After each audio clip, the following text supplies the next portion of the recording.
안녕하세요. 윤하신 목사입니다. 오늘은 요나 세 번째 시간 요나서 1장의 내용을 마저 공부하도록 하겠습니다. 제가 요나서 1장 9절의 말씀을 읽어드리고 시작하도록 하겠습니다. 그가 대답하되 나는 히브리 사람이요 바다와 육지를 지으신 하늘의 하나님 여호와를 경외하는 자로라 하고 아멘. 우리가 지난 시간에 이 요나가 하나님의 명령을 듣고도 거기에 순종하지 않고 다른 곳으로 도망가려고 했다라는 그 이유와 또 과정에 대해서 우리가 조금 공부를 했습니다. 오늘은 그 이후의 이야기들, 요나가 이렇게 또 피하는 과정에서 벌어진 그 많은 일들에 대해서 우리가 좀 알아보려고 하는데요. 4절부터 그 1장 뒷부분 그를 다 우리가 한번 보도록 하겠습니다. 먼저 하나님의 얼굴을 피해서 이 바다로 도망친 요나의 시도는 어떠했습니까? 성공했습니까? 실패했습니까? 하나님께서는 이 도망치는 요나에 대해서 어떤 반응을 보이셨죠? 그렇죠? 바다에 폭풍을 보내심으로써 요나의 도망길을 차단하셨습니다. 하나님께서는 만물의 창조주시고 또 주권적으로 다스리는 분이기 때문에 아무리 요나가 세상 끝으로 하나님의 이 눈이 미치지 않은 곳으로 가려고 했다고 할지라도 그런 곳은 없었죠. 하나님의 권능이 미치지 않는 곳은 없다는 것입니다. 요나가 바다에서 폭풍을 만난 것은 결코 우연한 일이 아니었습니다. 특별히 하나님의 사람에게 있어서 우연이란 없습니다. 요나가 도망치면서 타고 간 배가 이 파선 지경에 이른 것은 모두가 하나님의 간섭이었다는 것이죠. 나중에 이 요나서를 계속 보시면 알겠지만 하나님이 예비하신 것들이 계속 나옵니다. 첫 번째는 이 폭풍을 예비하셨고요. 나중에 요나가 이 바다에 빠진 다음에는 그 물고기를 예비하시고요. 그 다음에 요나가 니느웨에 가서 이렇게 하나님의 경고를 전한 후에 하나님이 박넝쿨을 예비하셨다고 그랬죠. 이후에 하나님께서 이 박넝쿨을 말리실 때 또 동풍을 예비하셨다. 이렇게 요나서에 계속 나오게 됩니다. 이 말이 무슨 말이냐? 하나님의 섭리와 간섭 가운데 그 삶이 있다라는 것이죠. 계속해서 5절을 보면은 요나가 타고 있던 배의 이 선원들 그리고 동승자들이 영문도 알지 못한 채로 큰 낭패를 만나는 그런 장면들입니다. 그래서 이들은 이 위기 상황 가운데에서 두 가지 일을 하는데요. 한 가지는 자기가 믿는 신들에게 기도를 하죠. 그리고 자기가 가지고 있는 그 물건들을 배에 있는 여러 물건들을 바다에 던짐으로 최대한 가볍게 하여 이 파선을 막으려고 했습니다. 기도하고 행동하죠. 세상에 믿지 않는 사람들도 이렇게 어떤 일들을 만나면 눈물겨운 노력들을 한다는 것입니다. 그런데 문제는 그들이 믿는 신들이 헛된 신이며 또 아무리 자기의 지혜와 수고로 위기를 극복하기 위해 노력하여도 그것이 제대로 잘 안 들을 때가 많다는 것입니다. 그 배의 선장이 요나를 찾아와 이렇게 명령합니다. 일어나서 하나님께 구하라. 여기서 하나님은 네가 믿는 신을 이야기를 합니다. 그런데 여기서 구하라 라고 일어나 구하라 라고 한 이야기는 앞에서 하나님께서 요나에게 명령한 말 네가 일어나 외치라 라고 하는 그 말과 동일합니다.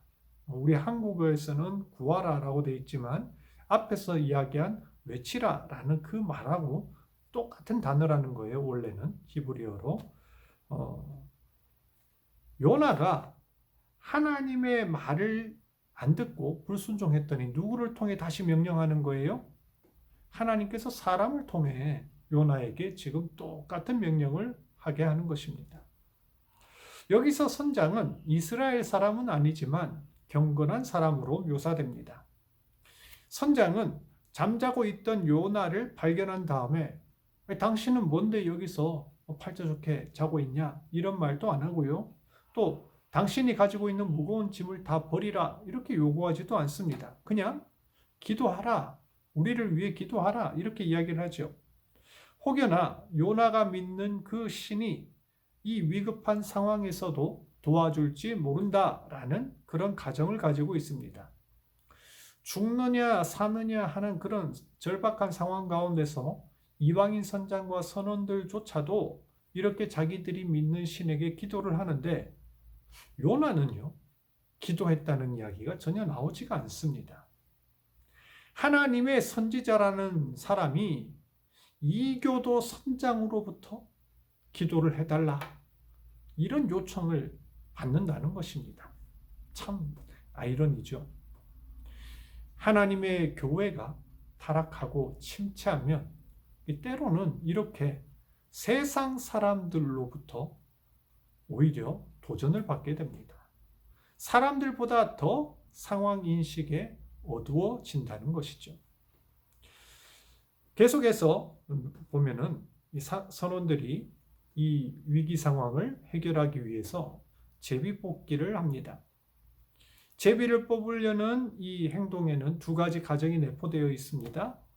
틀림없이 이 위험한 이 상황은 누군가의 잘못 때문이다라는 것이죠. 또 한 가지는 이 제비뽑기를 통해 그 누군가의 신이 하나님이 말씀해 줄 것이다 라는 그런 가정이 들어 있습니다. 그런데 하필이면 마침 요나가 이 제비를 뽑게 되죠. 이게 미신처럼 보일 수도 있고 극한에 몰린 사람들이 억지로 이렇게 하는 행동처럼 보일 수도 있습니다. 하지만 그들이 던진 제비는 하나님의 손 안에 있었고 요나가 그 장본인이라는 사실이 밝혀집니다. 더 이상 요나는 숨을 수도 도망할 수도 침묵할 수도 없게 되지요. 요나가 이 이방인들한테 자신의 불순종을 밝혔을 때 얼마나 부끄러웠을까요? 마치 오늘날 세속화된 교회가 세상으로부터 치부를 지적받는 것처럼 말입니다. 9절에서 요나는 드디어 처음 입을 엽니다. 이 고백이 오늘 우리가 읽었던 그 9절이 이 요나서 1장 전체의 중심이에요. 딱 한가운데예요. 요나가 이 고백을 하기 전까지 재밌는 것은 요나의 말이 전혀 성경에 나오지 않는다는 거예요. 그 말은 별로 의미가 없다는 거예요. 요나가 지금까지 했던 어떤 언행도 별 하나님 보시기에 성경에 기록될 만큼 그런 의미가 없다는 것이죠. 그런데 이 9절의 고백은 1장 앞부분과 뒷부분을 정확하게 반반으로 나눕니다. 그만큼 이 고백이 중요하다는 겁니다. 요나의 고백을 좀 살펴보면 9절에 먼저 자기를 히브리 사람이라고 밝힙니다. 구약 초기에 히브리 사람 이러면 이방인들, 외국인들한테 자신들을 설명하는 말이죠. 비이스라엘 사람들과 이스라엘 사람들을 구별할 때 쓰는 표현이었습니다. 이 말은 지금 배에 타고 있는 모든 사람들이 다 이방인이란 거예요. 또 요나는 이어서 자기의 하나님을 어떻게 소개하고 있느냐 보면은 바다와 육지를 지으신 분 이렇게 이야기를 합니다. 그리고 자기는 바다와 육지를 지으신 이 하늘의 하나님을 경외하는 자라고 말을 하죠. 굉장한 고백입니다. 뭐냐 하면 당시의 세계관, 당시의 종교관으로는 사람들이 이렇게 생각을 했습니다. 하늘에는 하늘 신이 있고 바다에는 바다 신이 있고 이쪽 땅에는 이쪽 땅을 관할하는 신이 있고 또 거기를 벗어나면 다른 신이 다스린다. 다신교 세계관이란 말입니다. 사실 요나도 어쩌면 머릿속에 이러한 신관이 있었기에 지금 하나님께서 명령하실 때 어떻게 합니까? 그 명령에 순종하지 않고 지금 다시스라는 세상 끝으로 지금 도망가는 것 아닙니까? 거기에는 하나님의 눈이 미치지 않을 것이다. 하나님의 권능은 거기에 역사하지 않을 것이다. 그런데 지금 요나의 입으로 뭐라고 했습니까? 바다와 육지를 지으신 분. 그렇죠. 히브리 사람들이 믿었던 이스라엘의 하나님은 어느 한 지역을 다스리거나 한 영역을 다스리는 하나님이 아닙니다. 온 세상 천지 만물을 만드신 하나님이시고 오직 한 분밖에 없는, 이 세상에 한 분밖에 없는, 그리고 모든 세상을 주관하시는 전능하신 하나님입니다. 요나는 그런데 문제는 입으로는 이렇게 고백하고 있지만 실제 행동은 그렇게 하지 않았다는 것이죠. 여기서 경외한다라는 말은 문맥상으로 예배한다라는 말로 번역할 수 있습니다. 근데요, 나는 하나님을 경외하는 사람입니다. 이렇게 말은 해놓고 실제로는 어떻게 했어요? 하나님의 말씀, 하나님의 그 명령을 감히 못 들은 척하고 도망을 쳤다는 겁니다. 말과 행동이 일치하지 않는 것이죠. 오히려 이방인이었던 이 선원들조차도 하나님을 두려워하고 기도를 요청하고 그랬지만 이 하나님의 선지자라는 요나는 그렇지 않았다는 것입니다. 이방인 선원들보다도 못한 수준의 믿음이었다는 것입니다. 오늘날 우리는 세상에서 하나님을 아는 지식과 우리의 행동이 얼마나 일치하고 있습니까? 수많은 교회들이 또 수많은 이 크리스찬들이 많이 이렇게 욕을 먹고 있죠. 왜 그렇습니까? 신앙과 행동이 일치하지 않아서 그렇다는 겁니다. 계속해서 11절, 12절에 이어서 보면은 선원들은 이 위기 상황에서 어떻게 탈출하여 살아남을 수 있을지 요나에게 묻죠. 근데 12절에 뭐라고 이야기하냐? 요나가 자신을 바다에 던지라 라고 요구를 합니다. 물론 이 해결 방안이, 이 답변이 그렇게 적절하다고 말할 수는 없습니다. 사실 보다 나은 그런 방법은 앞에서 지적했던 것처럼 자기 잘못을 철저하게 자복하고 회개하고 이때까지 잘못 가던 그 발걸음을 돌이켜서 하나님의 명령을 따라 순종의 방향으로 돌이키는 것이 내가 그 사명 감당하겠습니다. 하나님 앞에 서원하고 이 풍랑을 잔잔하게 해주십시오. 간구하는 것이 그게 더 나은 방향이지요. 그렇지만 요나는 그 최선의 방향은 아니었지만 그래도 자기가 일으킨 문제를 끝까지 회피하지는 않았습니다. 그러고 뭐라고 이야기하냐면 자기를 배에서 던져 물에 빠뜨리라 라고 이야기를 하죠. 여기서 몇 가지 교훈을 얻습니다. 그것은 자신으로 인해 일어난 문제에 대해서 눈을 돌리거나 도피하지는 않았다라는 것입니다. 그리고 자기 목숨을 걸고서라도 스스로 책임지려는 그런 자세를 보였다라는 것이죠.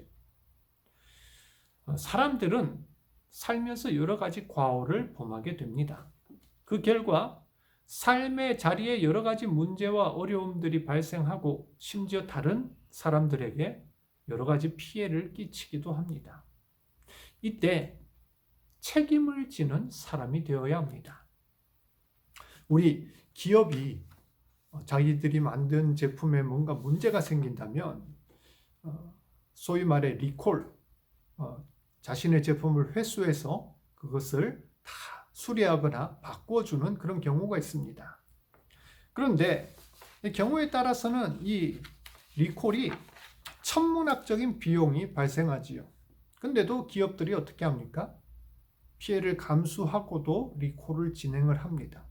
왜냐하면 자신들의 책임을 인정하기 때문입니다. 근데요, 리콜 때문에 회사가 망하는 경우는 거의 없다고 합니다. 오히려 이 회사의 윤리의식과 신뢰도가 높아져서 이전보다 더 사람들이 그 제품을 애용하게 됩니다. 금전적인 손해 때문에 당장은 힘들어도 더 큰 신뢰를 얻게 되므로 궁극적으로는 이익이 됩니다. 이 세상의 기업들도 이런 모습을 보여주는데 하물며 하나님의 백성들은 어떻게 살아야겠습니까? 책임을 지는 것은 언제나 손해와 희생을 감수해야 합니다. 그래서 사람들은 가능하면 자기가 책임지려고 하지 않죠. 회피하고 변명하고 심지어 다른 사람에게 떠넘기기까지 합니다. 하지만 이런 사람들은 스스로를 무책임하게 만들고 무가치하게 합니다. 자기뿐 아니라 다른 이들의 삶까지도 불행에 빠뜨립니다. 우리 주님이신 예수님은 자기에게 맡겨진 그 책임을 성실하게 이행하는 분입니다. 자기에게 주어진 십자가가 무겁고 두렵다고 해서 다른 이에게 맡기지 않고 오히려 다른 사람들의 죄의 책임까지 지신 분이십니다. 우리도 진실로 예수님을 믿고 따른다면 자신의 책임을 성실하게 감당하며 이행하는 그런 사람이 되어야 됩니다.